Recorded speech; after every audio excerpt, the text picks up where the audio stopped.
그를 가지고 가서 이스라엘 왕에게 그 글을 전하니 일렀으되 내가 내 신하 나아만을 당신에게 보내오니 이 글이 당신에게 이르거든 당신은 그의 나병을 고쳐 주소서 하였더라. 아멘. 여러분, 하나님의 은혜 많이 누리고 사십니까? 지금 은혜를 깨달아 알라고 이렇게 우리에게 또 소리로 표시를 해주시네요.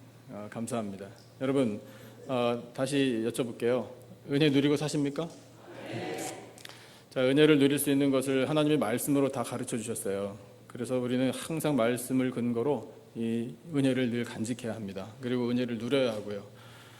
요한복음 3장 16절 또 암송해야 되겠죠? 오늘은 스크린에 준비 안 해왔는데 어떡하죠? 괜찮아요? 시작이 하나님이 그 다음 세상을 이처럼 사랑하사 독생자를 주셨으니 이는 그를 믿는 자마다 멸망하지 않고 무엇을? 영생을 얻게 하려 하심이니라. 믿어지십니까? 하나님의 은혜가 참으로 큽니다. 그 크신 은혜를 오늘 말씀을 통해서도 우리는 다시 한번 깨달을 수 있습니다. 그 첫 번째 은혜는 이것입니다. 스크린 한번 같이 보시죠. 읽어주세요. 시작. 하나님은 이방인에게도 은혜를 베풀어 주십니다. 아멘. 이방인. 자, 그 이방인이 오늘 본문에 누가 나오는가 하면 아람 왕의 군대 장관 나아만이 나와요. 아람이라는 나라는 이스라엘 옆에 붙어 있는 나라입니다. 그림 준비하는데 잠깐 한번 보여주시면 좀 사이즈가 작아서 죄송합니다만 왼쪽에 밑에 지도가 간략하게 그려져 있잖아요. 거기에 맨 왼쪽에 퍼런 부분이 지중해고요. 그 지중해 연안에 길게 있는 나라가 이스라엘이고요. 그 이스라엘 북쪽 오른쪽에 녹색으로 표시된 지역이 아람 나라입니다. 그 아람 나라가요, 오늘의 시리아예요. 근데 그때 이스라엘과 아람도 관계가 불편하고 전쟁 맨날 치르고, 오늘날도 이스라엘과 시리아는 당연히 관계가 불편하고 대적 관계임을 우리가 알고 있어요. 원래는요, 이 아람이, 그리고 그 사진의 맨 위에 복잡하게 생긴 그 도시, 거기가 아람의 그 옛날에도 수도였고 지금도 수도인 다마스커스, 그 도시입니다. 다메섹에 얽힌 사도 바울의 이야기도 여러분 잘 알고 계시죠? 자, 그래서 그 아람 나라 여기쯤이구나 대충 짐작을 하시고 한번 하나님이 이방인에게 주신 은혜를 생각해 보겠습니다. 분명히 이방 나라예요. 아람이 원래는 혈통은 이스라엘 족속입니다. 형제 나라예요. 왜냐하면 노아의 아들 중에 셈이라는 아들이 있잖아요. 그 셈의 후예예요. 그렇다면 한 혈통입니다. 하지만 시간이 오래 지나면서 이 이스라엘하고 대적을 자꾸 하다 보니 이방 나라처럼 돼버린 거예요. 색깔도 또 신앙도 문화도. 그래서 이 아람은 이제 이방 나라로 인식이 되는데 그 나라의 군대 장관인 나아만이라는 사람도 당연히 이방인입니다. 그런데 오늘 말씀을 보니까 1절에요. 그 나아만이 그의 주인인 아람 왕 앞에서 참 존귀한 사람이래요. 당연하죠. 왕이 모든 군대 통솔을 맡긴 군대 장관인데 당연히 귀할 수밖에요. 그런데 그 다음 말씀을 보니까요. 여호와께서 전에 그에게 아람을 구원하게 하시는 은혜를 주셨대요. 저 하나님 마음이 가끔 이해가 안 돼요. 왜 이러시나 싶어요. 여러분, 아람은 분명히 하나님의 선민인 이스라엘의 대적 국가입니다. 그런데 왜 하나님은 그 이방인, 더구나 대적인 나라를 도와주실까? 왜 그들에게 은혜를 주실까 싶어요. 그런데 답은 또 이미 알겠어요. 이방인도 하나님은 사랑하신다. 민족이든 혈통이든 구분 없이 하나님은 다 사랑하신다. 온 세상 모든 민족을 하나님은 사랑하신다. 라는 하나님의 마음을 깨닫게 돼요. 여러분, 이방인도 사랑하신 하나님, 이방인에게도 구원의 은혜를 베풀어 주신 이 하나님의 은혜 덕분에 오늘 누가 구원을 누리게 되었는가 하면 바로 내가 은혜를 누리게 된 거예요. 여러분, 우리들도요, 혈통적으로 보나 영적으로 보나 사실은 원래 이방인이었어요. 하지만 이방인에게도 예수 그리스도를 보내주시고 십자가 은혜를 누리게 하신 것이 하나님의 은혜예요. 하나님의 사랑이에요. 그래서 여러분, 이 복음의 역사 하나님께서 다 섭리하셔서 오늘 우리가 복음을 받아들이고 예수님 믿고 장로님 기도하신 것처럼 이렇게 아름다운 성전 예배당에서 예배를 드리게 되니 얼마나 감사합니까? 여러분, 우리 아무리 감사를 많이 해도요, 지나침이 없어요. 감사 또 감사해야 할 줄로 믿습니다. 하나님은 이방인도 사랑하셔서 아람의 군대장관 나아만도 사랑하신 덕분에 그 말씀을 보는 우리에게도 하나님이 놀라운 은혜를 베풀어 주심을 깨닫게 하시니 감사와 찬양으로 영광 올려드리는 우리의 심령이 되기를 축복합니다. 두 번째 하나님의 은혜가 이거예요. 스크린 역시 보시고 읽어주세요. 한 목소리로 시작. 하나님은 만남의 은혜를 베풀어 주십니다. 우리가 많은 사람들을 만나잖아요. 지금 안 보셔도 돼요. 옆에 계신 그분도 만나게 된 거잖아요. 부부로 만날 수도 있고 부모와 자녀로도 만나고 형제자매로도 만나고 친구로도 만나고 성도로도 만납니다. 거래관계로도 만나고 하여튼 만나요. 그런 모든 만남은 여러분 우리는 믿음의 사람들이기 때문에 우리들의 만남에는 우연이란 없어요. 그렇지, 우연은 없지, 악연이지 이렇게 생각하시면 또 안 돼요.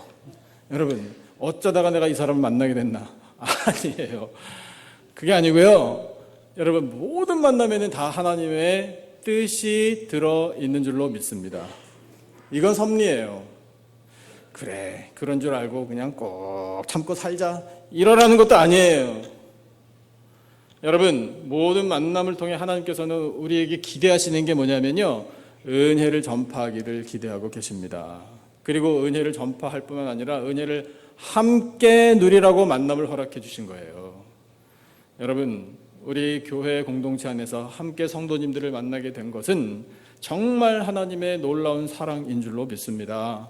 그래서 왜 아멘을 안 하실까? 자, 그래서 우리가 성도들을 만나 함께 예배하며 함께 은혜를 나눌 수 있는 것이야말로 하나님의 큰 사랑입니다. 아멘이십니까?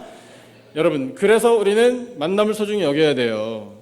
오늘 주신 만남이 어떤 만남인지 본문에 나와 있는 만남 같이 한번 볼까요?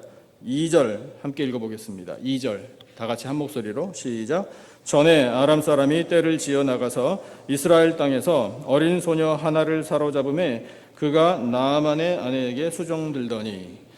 느낌이 어떠세요? 이 2절 읽으시면서요. 느낌 별로 느낌 안 받으시죠?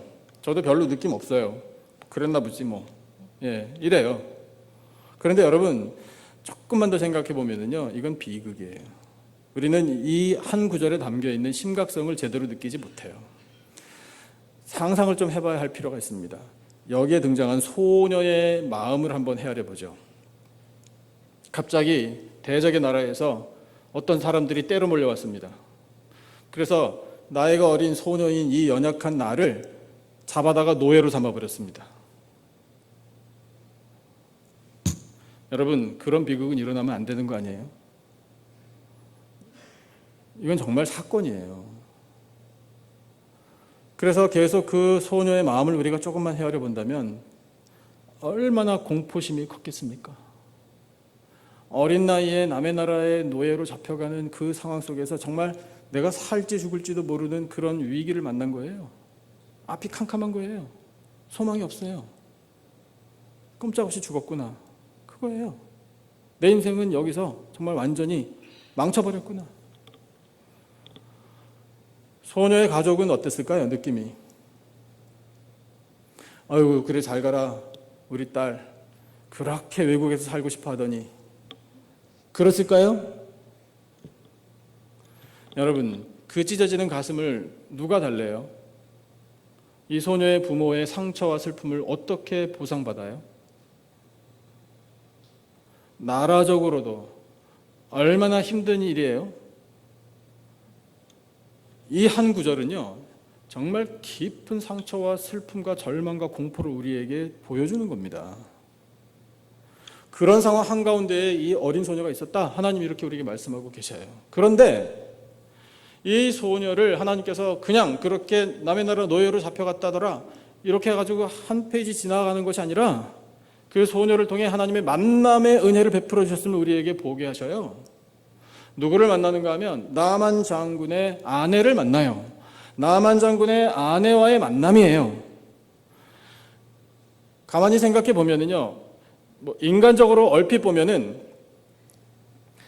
남의 나라에서 잡아온 노예 소녀와 그 소녀를 몸종으로 삼은 정말 권세 있는 집안의 여주인과의 만남이 뭐 그렇게 중요하겠어요.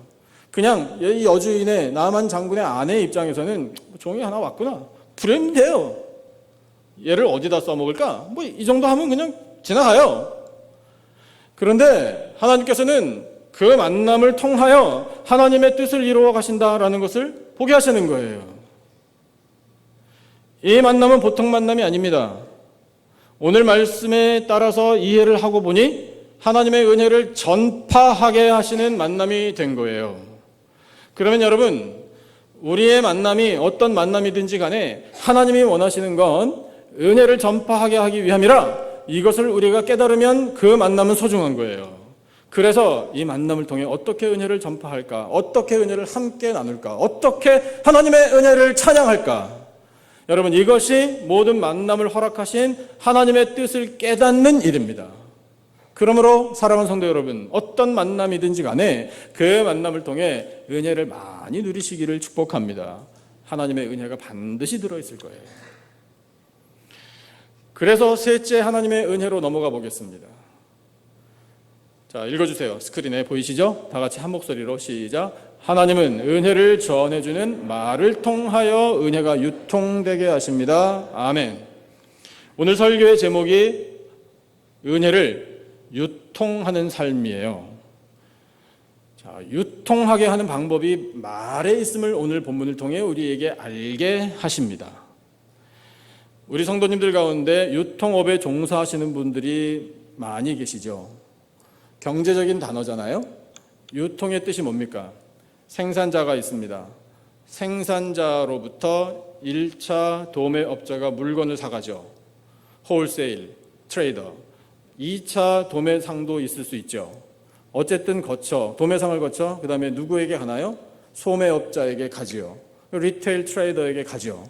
그러면 그 다음에 누가 그 소매업자에게 물건을 삽니까? 소비자가 사잖아요. 그걸 유통이라고 하죠. 여러분, 그 원리도 다 성경에서 나간 것 같아요. 생산자가 누굽니까? 최초 생산자, 은혜를 생산하시는 분, 하나님. 하나님께서 도매업자와 같은 사람들을 통해 은혜를 부어주십니다. 여기에 등장하는 그 소녀가 기억했었던 사람, 엘리사 선지자와 같은 사람들이에요. 도매업자란 말입니다.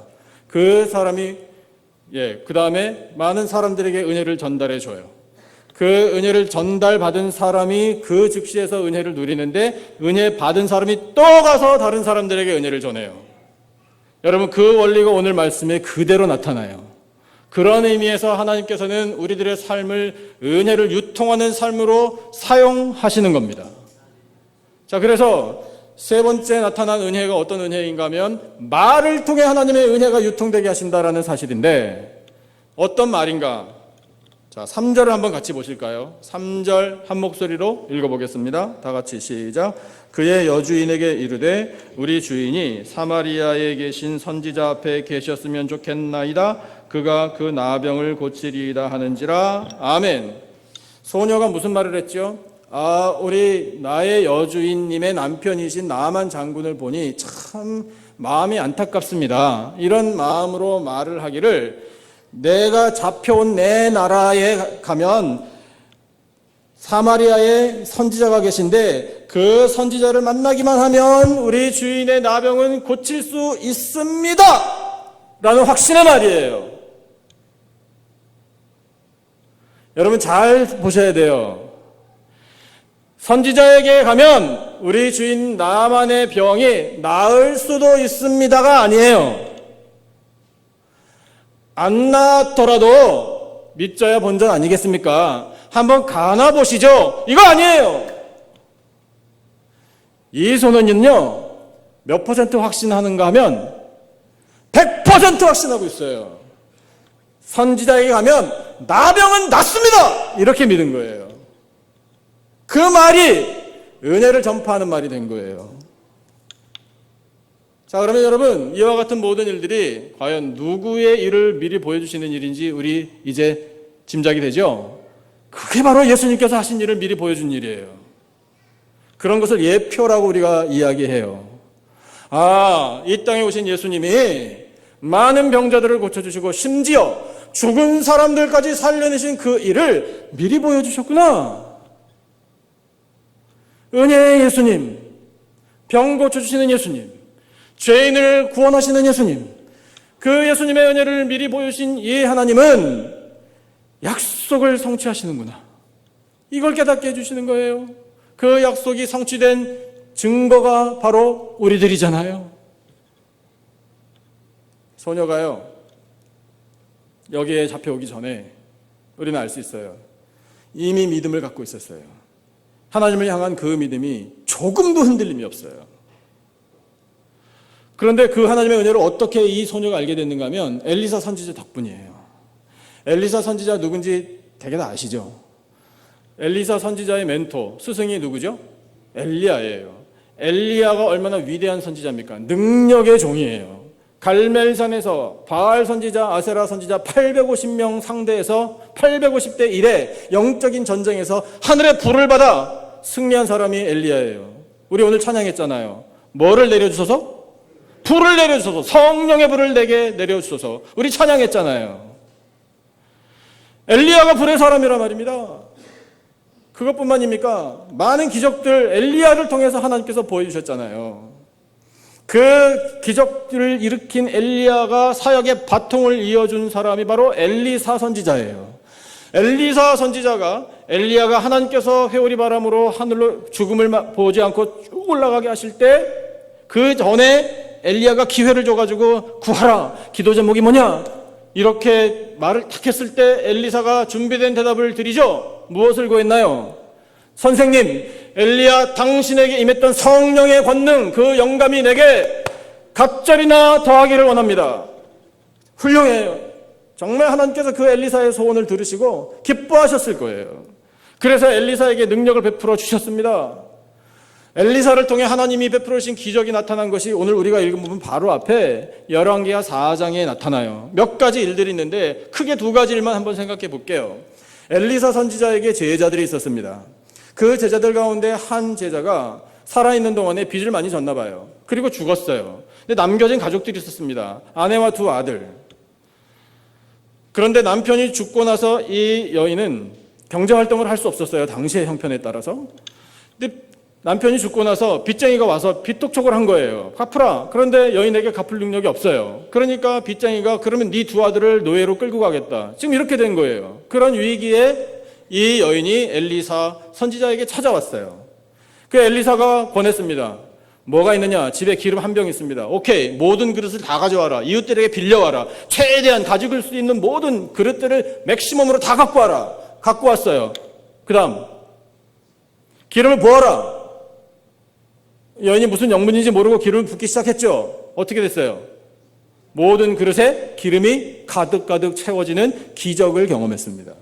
그래서 그 기름을 팔아서 빚도 갚고 삶을 이어갈 수 있었다. 여러분, 엘리사를 통해 그 일이, 그 하나님의 기적이 일어난 것을 이 소녀도 알고 있었던 거예요. 또 한 가지 일은요, 수넴이라는 지역에 귀한 여인이 살고 있었는데 그 가족이 살고 있었습니다. 근데 가족이래봤자 여인하고 남편 두 사람이에요.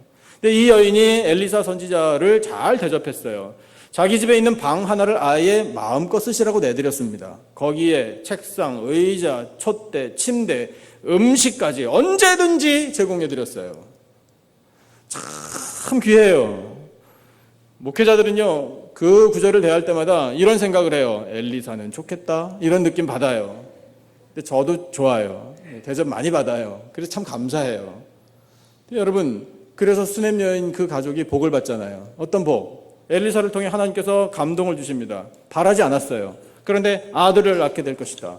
그 말 그대로 아들을 얻었어요. 할렐루야. 여러분, 정말 하나님의 은혜가 크지 않습니까? 저는 거기서 또 느껴요. 제가 엘리사 선지자를 많이 닮은 것 같아요. 저하고 신앙생활 같이 하시는 우리 성도님들 가정에 아기들이 잘 나와요.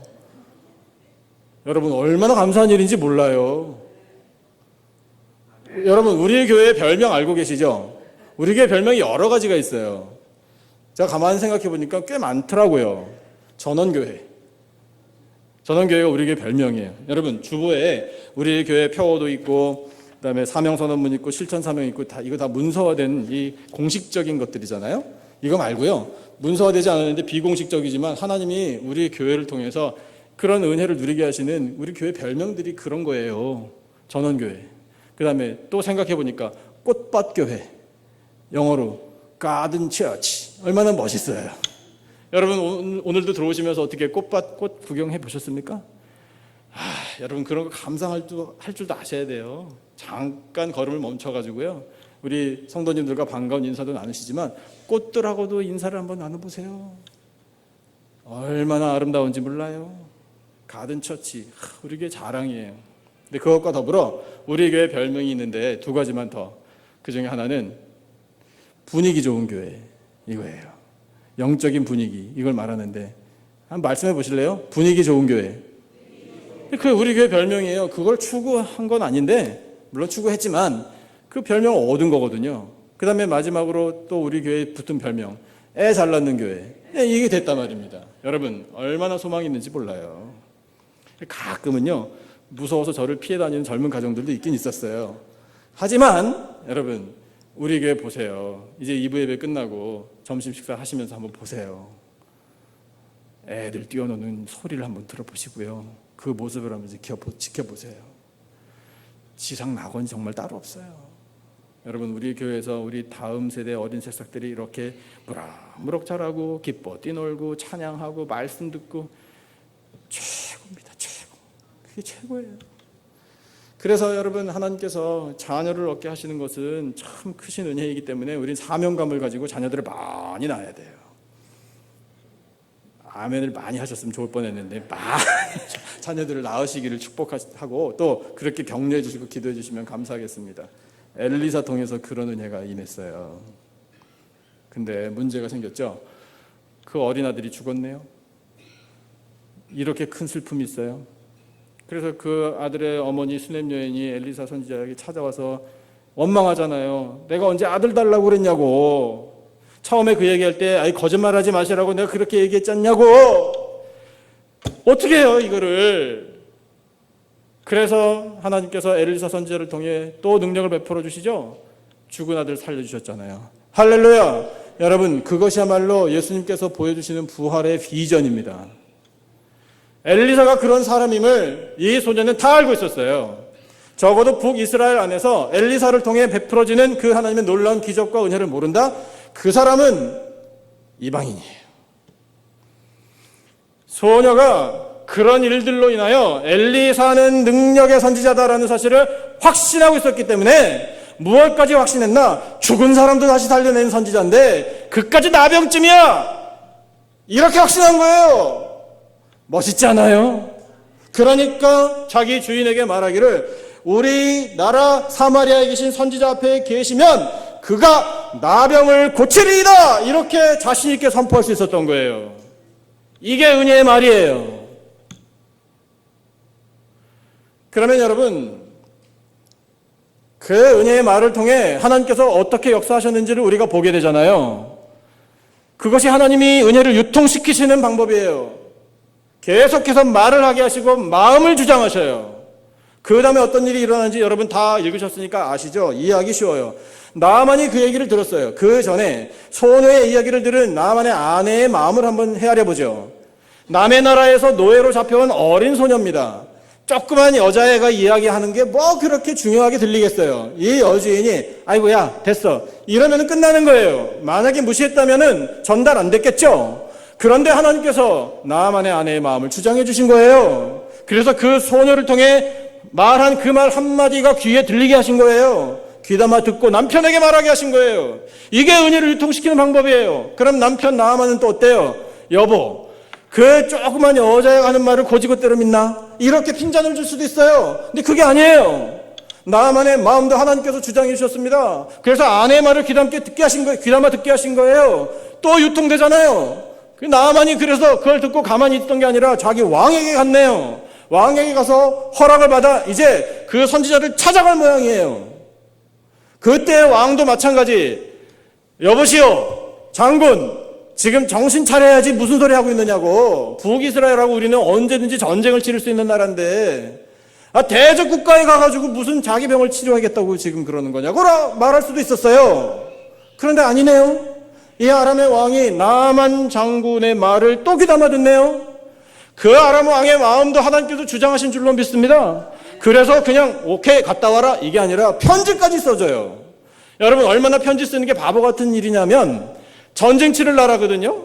전쟁 치를 나라 왕에게 우리나라 장군의 병을 고쳐주시오. 그 나라하고 전쟁 치러야 된다니까요. 지금 죽여야 돼요. 그런데 죽을지도 모르는 군대 장관 이 지휘관을 보내? 대적의 나라에 편지까지 써서 통하지도 않을 편지?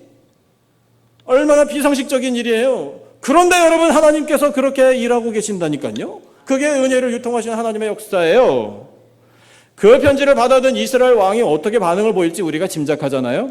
이게 무슨 말도 안 되는 편지를 보내고 있어? 당연히 그랬어요. 그랬지만 하나님께서 이스라엘 왕이 마음이 어떻든지 간에 이 나아만을 향한 이 은혜를 유통시키기 위한 하나님의 계획에는 흔들림이 없었습니다. 그래서 우리가 결론을 알잖아요. 어떻게 됐나요? 나아만 고침 받았어요? 못 받았어요? 고침 받았지 않습니까? 은혜가 유통됐잖아요. 그러면 여러분 우리가 이 말씀을 통해 우리들의 삶을 이 말씀에 비춰볼 수 있습니다. 여러분 이 어린 소녀 한 사람을 우리가 계속해서 생각을 하게 되잖아요. 그 어린 소녀와 우리 자신을 한번 비교해 보죠. 그래도 우리가 좀 낫죠? 형편도 낫고요. 우리는 남의 나라의 노예도 아니고요. 나이도 먹을 만큼 먹었고 경험도 풍부하고 믿음도 있어요. 뭐 믿음이야 소녀에게도 확실했으니까 뭐 그거는 뭐 비교의 대상이 아니라고 생각하고 여러 가지 형편이 소녀보다는 낫습니다. 그런데 비슷한 점은 있어요. 그 소녀 이름도 없어요. 여러분 우리의 이름 세상이 알아주진 않아요. 뭐 신문에 우리 이름이 정말 대문짝마당에 날 일도 없어요. 누구 하나 세상이 나를 알아주지 않아도요. 정말 이름도 없이 빛도 없이 그렇게 하지만 그러나 감사함으로 섬기는 한 사람 한 사람이 바로 우리들이에요. 세상은 몰라줘도요. 우리 하나님 아버지는 나를 알아주십니다. 하나님 아버지께서는 이 작은 소녀를 알아주시는 거예요. 기억해 주셔요. 그 소녀가 은혜를 전달하게 하신 것이 하나님의 역사예요. 그러면 나도 마찬가지 아니겠어요? 여러분 하나님은 오늘 나를 통해 그 은혜가 전달되기를 원하고 계시는 거예요. 그러면 우리가 은혜를 전달하려면 방법이 뭐라고요? 말에 있는 거예요. 말. 그러니까 사랑하는 성도 여러분 말을 잘하시기를 바랍니다. 성경에서 분명히 말씀하시잖아요. 어떤 말을 하지 마라. 어떤 말 하지 말라. 남 깎아내리는 말, 비판하는 말, 수군수군대는 말, 죄 짓는 말, 상처 주는 말 하지 마라. 거짓말 하지 마라. 대신에 무슨 말을 하라? 무엇을 끼치는? 은혜를 끼치는 말을 하라. 덕을 세우는 말을 하라. 여러분 말 한마디를 해도 좀 은혜롭게 하십시다. 은혜를 누릴 수 있게요. 그분이 하는 말을 옆에서 듣고 있으면 정말 은혜가 돼. 얼마나 멋있어요. 그냥 우리끼리 멋있고 끝나나요? 하나님께서 기뻐하신다니까요. 사랑하는 성도 여러분, 우리 교회 사랑하시죠? 대답이 조금 기대는 미치지 않는데 우리 교회를 사랑하시는 줄로 제가 믿겠습니다. 우리 교회를 사랑하신다면 우리 교회가 날마다 하나님의 은혜로 충만하기를 원하신다는 뜻이잖아요. 우리 교회에 하나님의 은혜가 충만해지려면요 우리가 말을 잘해야 돼요. 은혜로운 말을 할 줄 알아야 돼요. 그래서 그 은혜로운 말을 하려면 이제 방법을 잘 생각해야 되잖아요. 왜냐하면 교회 안에서만 할 것이 아니라 이제 우리가 교회 밖에 나가서 세상에서도 사명을 감당하는 제자들이니까 이 방법을 우리가 알 수 있는 게 두 가지예요. 첫째는 노하우예요. 노하우는 뭐냐면 내가 직접 경험한 은혜, 내가 간증하는 거예요. 나 예수님 믿기 전에 이랬는데 정말 죄악과 더불어 살면서 나 절망과 슬픔 가운데 방탕하면서 나 그거 죄인지도 모르고 참 답답하게 한심하게 살았는데 나 예수님 믿고 보니 이제는 이 죄 사함이 어떤 것인지, 나 구원이 무엇인지, 나 하나님 나라가 무엇인지, 영생이 무엇인지 알게 되었습니다. 나 오늘 그 은혜를 누리며 살고 있습니다. 나의 간증이에요. 사도행전 3장을 보면 그 노하우, 직접 그 은혜를 전파한 사례가 나와요. 베드로와 요한, 이 사람들이 성령을 받고 성전에 들어갈 때 문, 아름다운 문, the beautiful gate라는 곳을 지나가면서 나면서부터 한 번도 걷지 못한 사람, 그런데 거지 그 사람을 만납니다. 동량을 요구하는 말을 듣습니다. 그에 대하여 베드로가 담대하게 선포한 말씀을 여러분 알고 계실 거예요. 띄워주세요. 같이 한번 읽어보겠습니다. 무엇과 무엇은 내게 없거니와인데, 은과 금은 내게 없거니와. 말씀 나오네요. 다 같이 시작. 은과 금은 내게 없거니와 내게 있는 이것을 내게 주노니 나사렛 예수 그리스도의 이름으로 일어나 걸으라. 할렐루야. 내게 있는 것, 내게 뭐가 있다고요? 나사렛 예수 그리스도의 이름이 내게 있었어요. 이게 노하우예요. 나 노하우를 알고 있다. 내게 예수의 이름이 있기 때문에. 그 예수의 이름이면 당신은 일어나 걸을 수 있다. 일어날 수 있을지도 모릅니다가 아니에요. 일어난다. 여러분, 소녀가 가면 고침받습니다. 그 차원은 똑같은 거예요. 그런데 노하우와 더불어 우리가 또 한 가지 이 은혜를 말로 전달할 수 있는 방법은 know where. 나 어디 있는지 압니다. 그거예요. 소녀가 확신을 가지고 말을 했잖아요. 소녀가 이리 와보세요. 나만 참고 여기 무릎 꿇고 앉아봐요. 내가 기도하면 병 고침 받습니다. 이건 아니잖아요. 나는 할 수 있는 게 없습니다. 나는 연약한 소녀일 뿐입니다. 그런데 나는 알고 있습니다. 어디에 가면 당신 병 고칠 수 있는지 나 알고 있습니다. 선지자. 이게 know where예요. 말하잖아요. 우리도 똑같아요. 나는 말주변이 없어요. 나 아는 것도 적고요. 나 기도도 못해요. 난 부끄러워요. 근데 알긴 알아요. 어디 가면 당신이 은혜를 받을 수 있는지 그건 알아요. 그럼 우리가 할 수 있잖아요. 뭘 할 수 있나요? 전도지 드리면서 이거 꼭 읽어보세요. 이거 제 말로는 못하겠지만 여기 다 나와 있거든요. 할 수 있어요? 할 수 없어요? 할 수 있잖아요. 얼마나 쉬워요. 그리고 저 말고 정말 간증 확실하게 해주시는 어떤 분 제가 잘 알고 있는데 그분 한번 같이 만나보실랍니까? 얼마나 좋아요. Know where. 또 있어요. 어디 가면 은혜를 정말 맛볼 수 있습니다. 어디? 교회. 어느 교회? 우리 교회인데 우리 교회 이름 남가주 기쁨의 교회 가시면 은혜를 경험할 수 있습니다. 거기에다 이렇게 또 한 번 말씀하시죠. 몇 번만 와봐? 딱 한 번만 와보시면 알아요. 이렇게 말씀하실 수 있으시길 바라요. 그 다음은 누구 몫이냐면 제가 부담이죠. 이제 담임 목사가 잘해야 되잖아요. 그렇게 기껏 말해가지고 오늘 왔는데 이러면 안 되는 거잖아요. 그죠? 자, 그러니까 여러분 담임 목사님께서 기도 많이 해주셔야 돼요. 사람이 어떻게 감당하겠습니까? 성령께서 합력하여 선을 이루게 해주실 줄로 믿습니다. 그래서 여러분 우리에게는 좀 이 영적인 배짱이 필요해요. 우리는 씨를 뿌리는 심정으로 은혜로운 말, 은혜를 전하는 말을 그냥 하는 거예요. 내가 직접은 못하지만 그래 어디 가면 알 수 있습니다. 그렇게라도 전하는 거예요. 전하면서 우리의 마음에는 확신이 있어야 돼요. 소녀가 나만 보낼 때 이 사람이 가면 엘리사 선지자는 절대로 내 기대를 허물어뜨리지 않을 것이다. 절대로 틀림없다라는 확신이 있었듯이 우리들의 마음에 내가 이렇게 간접적으로 전하지만 우리 성령께서는 실수하지 않으신다. 나는 뿌리고 성령께서 모든 것을 다 책임져 주실 줄로 믿습니다라는 확신을 가지고 이야기를 해야 돼요. 여러분 그것이 know where. 우리의 말 한마디 한마디로 은혜를 전달해 주는 거예요. 그래서 여러분 우리가 직접 전하든지 간접적으로 전하든지 간에 이 은혜를 전하려면 우리가 준비하고 있어야 돼요. 뭘 준비하나? 말할 준비. 그 말할 때에 전해야 할 그 핵심 내용. 그게 바로 은혜잖아요. 그렇기 때문에 사랑하는 성도 여러분, 은혜를 꼭 깨달아 하시고 은혜를 많이 누리시기를 축복합니다. 어떤 은혜인가요? 십자가 보혈의 은혜. 예수 십자가 보혈이 없었으면 여러분 우리는 은혜 못 누렸을 거예요. 그런데 예수님께서 십자가에서 보혈을 흘려주신 덕분에 우리의 죄값을 대신 치러주셨잖아요. 죽음으로 생명을 내어주심으로 나의 죄값을 치러주신 그 은혜, 그 죄사함의 은혜, 그 구원의 은혜, 영생의 은혜, 하나님 나라의 은혜, 이 모든 은혜를 우리가 항상 기억하고 감사 찬양하며 누릴 줄 알아야 합니다.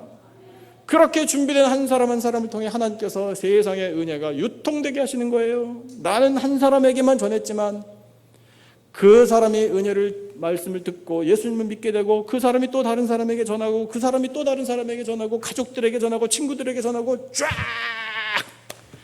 널리 유통되게 하시는 것이 하나님의 역사입니다. 은혜에는 그런 능력이 있어요.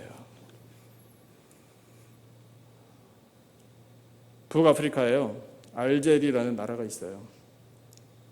지도를 한번 보여주세요. 아프리카 지도 이제 아시죠? 북아프리카의 저 위치에 있는 나라가 알제리, 영어 발음으로 알제리아라고 하는데 그 나라거든요. 그런데 땅덩어리가 되게 커요. 아프리카 대륙에서 이 알제리가 제일 크대요. 그리고 세계에서 10번째로 땅덩어리가 크답니다. 여기 지역이요, 기독교 역사적으로 굉장히 중요했었어요. 왜냐하면 여러분 성 어거스틴 되게 아시죠? 이름 들어보셨죠? 평화의 기도, 여기 쓰는 사람. 그 성 어거스틴이 이 알제리 지역에서 활동했어요. 초대교회 당시에 교부, 그러니까 가르치는 사람, 이 영적인 스승이었거든요. 신학자고요.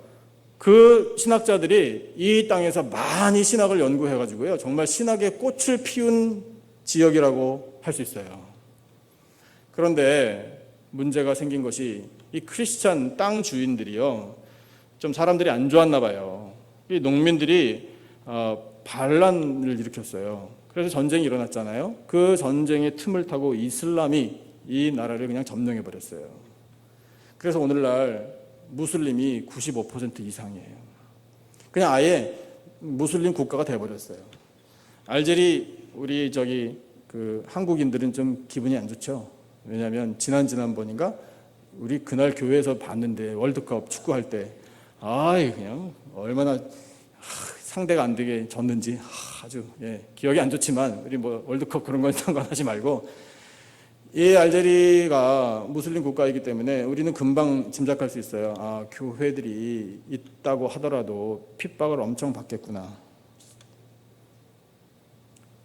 불과 제 기억에 한 10여 년 전에는요, 단 한 개의 교회도 없었어요. 이 나라에. 단 한 개의 교회도 없었다고요. 그런데 지난 11일에 제가 뉴스를 봤는데 이 미국의 크리스천 포스트라는 그 뉴스를 통해서 전파된 소식이 뭐냐면 크리스찬들이 기하급수적으로 늘어나고 있다, 이런 소식이에요. 그래서 통계를 보여줬는데 2008년에 10,000명의 크리스찬, 2015년에 38만 명, 금년 60만 명. 그런데 그것이 어떤 기관에서 이렇게 객관적으로 조사했다라기보다는 본인들이 나 크리스찬입니다라고 자신 있게 말하는 사람의 실숫자래요. 여러분, 정말 우리는요, 하나님의 놀라운 역사 앞에 놀래야 돼요. 근데 어떻게 그러면은 교회를 핍박하는 나라, 2006년에는 무슨 종교법 이런 것 정해가지고 허가 없이 모여서 예배만 드려도 그냥 핍박했어요. 그러고 있어요. 그런데 그렇게 핍박이 심한 나라에서 어떻게 교회들이 계속 세워지고 어떻게 크리스찬들이 이렇게 빨리 성장하나? 이 미국에서 그것을 좀 분석했는데 어떤 방송 때문이라는 분석 결과가 나왔어요. 미국에요, SAT7이라는 위성 텔레비전 방송을 보내는 방송국이 있는데 크리스찬 방송국이에요. 그런데 이 크리스찬 방송국에서 위성으로 방송을 쏘아 보낼 때 타겟으로 삼는 나라들이 어디냐면 중동의 나라들하고 북아프리카의 나라들이에요. 그러니까 대부분 이슬람권의 나라들이죠. 그 나라들의 방송을 보내는데 그 방송을 본 사람들이 그 방송을 통해서 예수의 이름을 듣고 복음을 듣고 영접하고 구원 얻는 그런 역사가 나타나는 것이다, 이런 분석 결과가 나온 거예요. 그 알제리의 나라의 북쪽에 어떤 교회가 있답니다. 근데 그 교회에 요즘에 1,000명 이상 사람들이 모여서 예배를 드린대요. 그런데 그 교회인지 아닌지 모르겠지만 어떤 기사를 보니까 사진이 하나 올라와 있더라고요. 이런 교회가 교회예요. 교회 겉모습하고요, 그 안에서 예배 드리는 사람들의 모습이에요. 오른쪽에 보면 찬양팀이 찬양 연주 막 하고 노래하고 있잖아요. 사람들이 찬양 같이 부르는 모습으로 이렇게 보여요. 근데 여러분, 그 북쪽에 있는 어떤 교회에 1,000명 이상이 예배드리는 그 교회에 해마다 새로이 세례를 받는 사람들이 60명에서 100명 정도 된대요. 그렇게 빠르게 성장하고 있어요. 그 교회가요, 이렇게 핍박이 심한데도 불구하고 무려 14개의 지교회를 세웠대요. 여러분, 은혜에는 능력이 있습니다. 하나님께서 한번 작정하신 일이라면 아무리 핍박이 강해도요, 반드시 하나님의 역사는 이루어진 겁니다. 그래서 우리는 기도해야 돼요. 이 기독교 방송을 위성으로 보내는 그 방송국에서 그 지역에 알제리의 한 여성 성도님을 만나서 인터뷰를 했어요. 이렇게 말했습니다. 그 여인이 16살 때 아버지가 선택해 주신 남자와 만나 결혼을 했습니다. 그 사람은 내가 전에 만나본 적이 없는 사람이었습니다. 그 사람은 항상 이유 없이 나를 때렸고 그로 인해 나는 많은 고통을 경험했습니다. 여자를 때리고 꾸짖는 일은 우리 사회에서는 남성성의 일부입니다. 나는 남편에게 이혼해달라고 사정했지만 번번이 거절당했습니다. 23년 동안 고통받았습니다. 그런데 어느 날 남편이 예수 그리스도에 대해 들었습니다. 그리고 그분을 구주로 영접했습니다. 그날 이후로 남편이 변하기 시작했습니다. 더 이상 나를 거칠게 다루지 않았습니다. 그리고 어느 날은 나에게 예수님의 소망에 관한 이야기를 들려줬습니다. 나는 눈을 감고 그 이야기를 들었습니다. 그리고 생각하기를 내 남편의 삶을 바꿔주신 분이 예수님이라면 나도 영접하고 믿겠습니다. 그렇게 해서 이 부인도 예수님 믿고 구원을 얻게 된 거예요. 두 아들과 딸도 함께 예수님을 영접했답니다. 여러분, 정말 놀랍지 않아요? 복음에는 능력이 있는 줄로 믿습니다. 방송을 통해서 들었든 누군가 사람을 통해서 들었든 여러분, 은혜를 전파해주는 그 말 한마디가 한 사람을 변화시키고 그 한 사람이 가족에게 구원의 은혜를 전달하는 때에 쓰임을 받아요. 교회가 세워지고요. 여러분, 이와 같은 것들이 하나님께서 은혜를 널리 유통시키시는 하나님의 역사가 아니겠습니까? 여러분, 그래서 우리는 어떤 상황에서도 누구를 만나더라도 이 은혜를 전할 수 있도록 늘 준비하고 있어야 돼요. 베드로전서 3장 15절 마지막으로 읽고 말씀 마치겠습니다. 같이 한 목소리로 준비하라는 하나님의 뜻이에요. 같이 읽겠습니다. 시작. 너희 마음에 그리스도를 주로 삼아 거룩하게 하고 너희 속에 있는 소망에 관한 이유를 묻는 자에게는 대답할 것을 항상 준비하되 온유와 두려움으로 하고 아멘. 항상 준비된 우리들을 통해 하나님께서는 은혜를 세상에 유통시켜 주신 줄로 믿습니다. 그렇게 은혜를 유통하여 영광 올려드리고 믿음으로 승리하는 하나님의 거룩한 백성들이 다 되시기를 예수님의 이름으로 축원합니다. 기도하겠습니다. 하나님 아버지, 감사합니다. 은혜를 유통하는 삶을 저희들에게 보여주셔서 감사합니다. 하나님께서는 이방인들도 사랑하시고 모든 민족을 사랑하시는 줄로 믿습니다. 하나님은 만남을 통해서도 은혜를 전파하게 하시는 줄로 또한 믿습니다. 하나님, 저희들의 말 한마디 한마디가 은혜를 전파하는 말이 되기를 원합니다.